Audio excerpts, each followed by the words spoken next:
When you get the actual connections of the pieces, then the whole picture makes sense. Right. Otherwise, you're struggling. Yeah. So a dream is similar. You're trying to fit a jigsaw puzzle. We learn about life through questions. Can people then change their aura? Do they happen through the subconscious mind? How do we get rid of it? Does that really help? Can we enhance it more than what it is? To answer some of these, Mr. Praveen Mankar, founder of Pratibimb Charitable Trust, brings to you Face to Face. This week we are talking about dreams. Yesterday is today's memory, and tomorrow is today's dream. Are dreams just related to the future, or do they have something to do with the past as well? So, sir, my first question is, what are dreams and why do people get dreams? Something embedded in your mind which needs an outlet, and for whatever reason it has not been provided that avenue, tries to find an expression through your dreams. So, dreams essentially are when you are sleeping. Right. When you sleep, your conscious mind is sleeping. So, when you say dreams are of the mind, it is a subject of the subconscious mind. Your subconscious mind never sleeps, and whatever has been suppressed in the subconscious mind, either deliberately or inadvertently, reveals itself in the form of a dream. Okay. So, do all people dream? Because people would be having something suppressed. It's not possible that people don't have something suppressed in their mind. Because some people don't remember their dreams. So, is it that it's just the fact of them not remembering it, but they do dream? You said it, that everybody doesn't remember all dreams. Yeah. Some people remember the dreams vividly. Some people don't remember anything at all. Some people have a hazy idea that I dreamt something. You ask them, what did you dream? Not very sure. So yes, it's a function of memory, but everybody dreams. Does the clarity of dreams have got to do anything with how suppressed the memory is? Yes, because something that happened way back in my past, and it has been suppressed either deliberately, consciously, because it was inconvenient or socially or politically not right for me to express, but it has impacted me severely. It tries to surface, and if it has happened way back in the past, then it's also a function of fading of memory. Then I have a hazy idea of something that happened while I was sleeping, and I have a hazy memory of that past surfacing in some form. Now, when you say I remember my dream, obviously it's a matter of awareness, and awareness is a function of the conscious mind. While I was sleeping, my conscious mind was getting nudged, poked by whatever turbulence was there in my subconscious mind. And depending on how deep I was in my sleep, the awareness is either sharp or blurred. Right. So, suppression sounds like it has a negative connotation. When you suppress something, you get dreams, but sometimes dreams are very pleasant. So, yeah, that's why I said advertently or inadvertently. Okay. When you say advertently, that means you want to run away from reality, or you want to run away from unpleasantness. So, you deliberately suppress something. right. But inadvertently, something was pleasurable, but you got caught up in the day-to-day busy schedule. So, instead of fully giving expression to that pleasurable incidence, or fully participating in the joy that that pleasurable incidence should have given you, you allowed yourself to be swept away by circumstances, routine, schedules, and that celebration was put into abeyance. That surfaces as a pleasant dream. So, what about nightmares? I mean, does it follow the same logic that you've suppressed something negative, which is why you're getting nightmares? Sure, you are afraid to confront something, Right. so you suppress it. It's escape route. I am running away from reality. I am procrastinating because I am uncomfortable dealing with it consciously, and therefore I am pushing it away. Somewhere I know that I need to deal with it, but I don't have the courage to deal with it, and therefore I am procrastinating, pushing it away. So when I am asleep, my conscious mind is asleep. Resistance is always from my conscious mind because procrastination comes consciously. Yeah. I am deliberately pushing it away. When my conscious mind is sleeping, then this subject which is uppermost in my subconscious mind, because I know it has to be dealt with, keeps resurfacing in the form of a nightmare. For example, let's take a school-going child. Out of 7, 8 subjects that he is to deal with in the exams, he doesn't like a particular subject. So he keeps pushing preparation of that subject away in preference to the other subjects which he likes. But exam is inevitable. Whether you like the subject or not, you still have to appear for the exam, but you have been pushing it away. It surfaces in the form of a scary nightmare for that child. And what is a child's nightmare? It's all in imagination because children read a lot of storybooks. Yeah. So the child's nightmare comes in the form of a villain somewhere, maybe a Rakshas, whatever form. And then the child wakes up screaming or sweating, having had a bad dream, a nightmare, which is in the form of a fairy tale. For example, mathematics.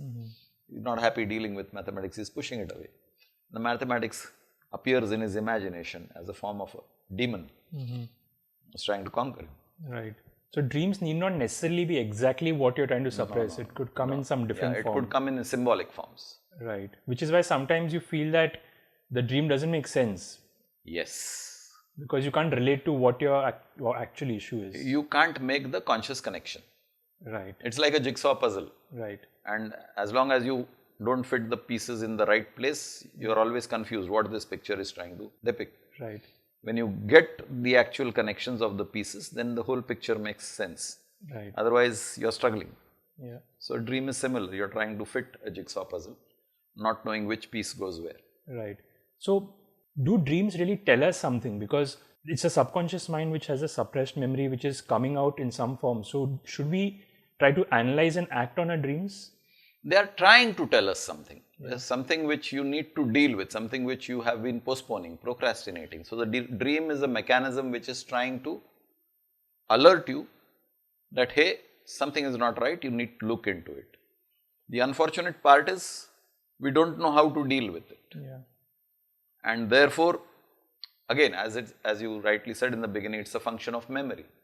So when my memory is not as sharp or as strong, then I look at dream as something, okay, this is, It had just happened. it just happened forget and it. it has to be dismissed. Yeah. I don't take my dream seriously. But those people who take their dream seriously, they sometimes benefit because they get a direction in life. Yeah.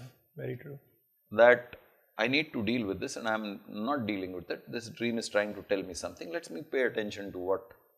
There is some message coming to me from the universe. Yeah.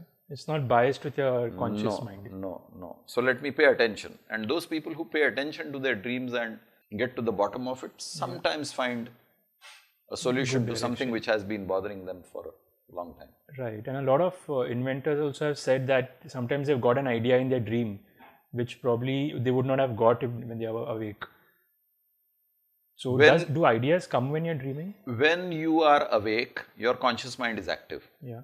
Like you said, inventors, discoverers, when they are contemplating on a particular idea which they have been obsessed with and they are not finding the solutions, is because their conscious mind is awake and is thinking in a particular direction. Right. The analysis, the logic, the reasoning, all functions of the conscious mind. Yeah. When you are asleep, this conscious mind is asleep. Right. So all the logic and reasoning which is there in the wakeful conscious mind, which is a function of knowledge, is now no longer interfering with your subconscious mind.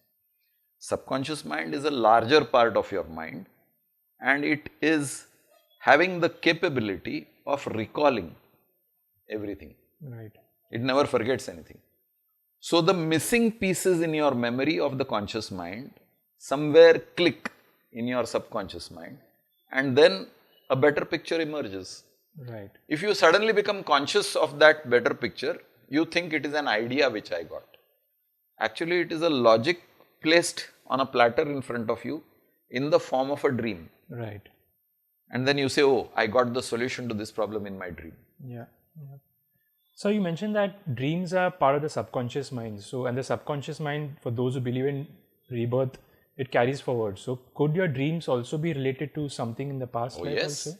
If a nightmare is related to my past, Yeah, so also a dream could be related. Something I failed to achieve in my past life. right. But it was a passion with me, and I spent years together trying to achieve success in that particular. Right. Say I'm a chemistry scientist, and I'm trying to invent a new molecule. And I spent 20-25 years in my research, and I didn't succeed.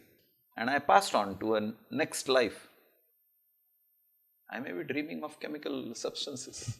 Though you may not know I why may you're not dreaming know, of yeah, it. exactly. I may not know what this is all about. Okay, that's interesting. If we have our thought process sorted, if we don't really suppress any memories, isn't that a better way to approach the issue? Should we not procrastinate and try to resolve anything in our lives instead of waiting for our dreams to come and help us? Sure, because anything that is suppressed, let's look at a pressure cooker. Pressure cooker, you are pressurizing the steam inside, and then there is a whistle that blows up telling you that, okay, the pressure has built up. When the pressure is released through that whistle, the pressure cooker becomes safe. Now imagine the whistle is choked. The pressure is not allowed to be released. Now you are in danger. This pressure cooker can burst. Right. The same thing happens with your mind. If you're pressurizing your mind to suppress certain things, not giving an outlet of expression to it, something will explode. Something will blow up in your mind, in your life. Probably it will even erupt in the form of a skin disease. So giving an outlet to whatever is suppressed is always good. Dream is an outlet for things to release from your mind.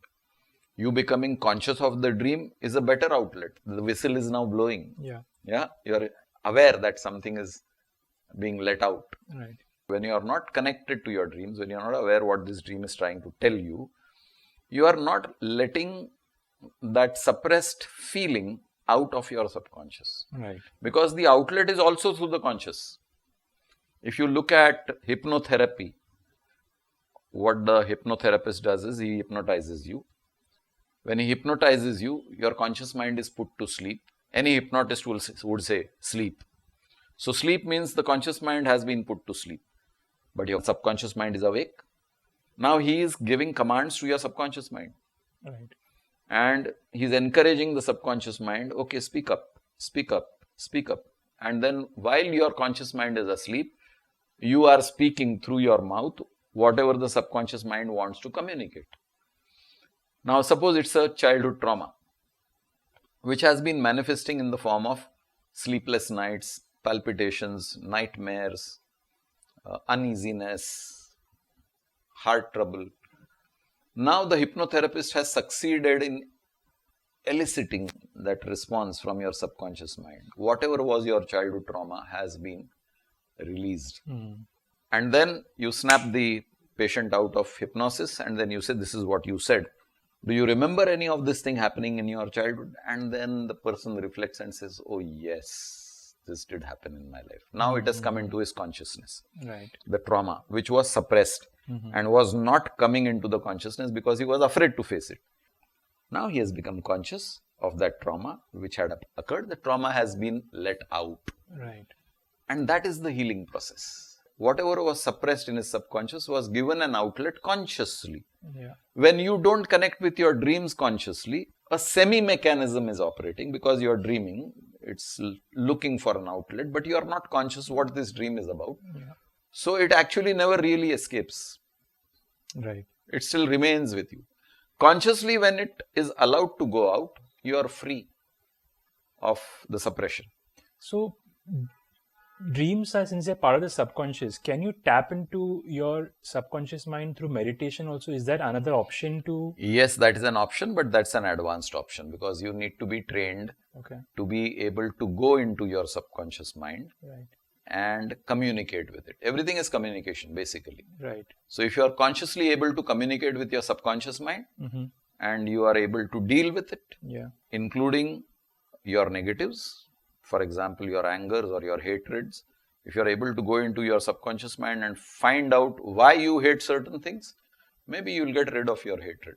Yeah, it's like jumping into the deep end of the pool, though. Yes, yes. Can reason. But it requires a lot of practice, but meditation does have the answers. Right. Dreams are just an expression of your subconscious mind. Though you may not remember all the dreams that you have, do not be afraid of them. In case you remember it, do act upon it. Keep on dreaming. If you have some questions about life, please connect with us. Do not forget to like, share, subscribe, and press the bell icon for weekly updates.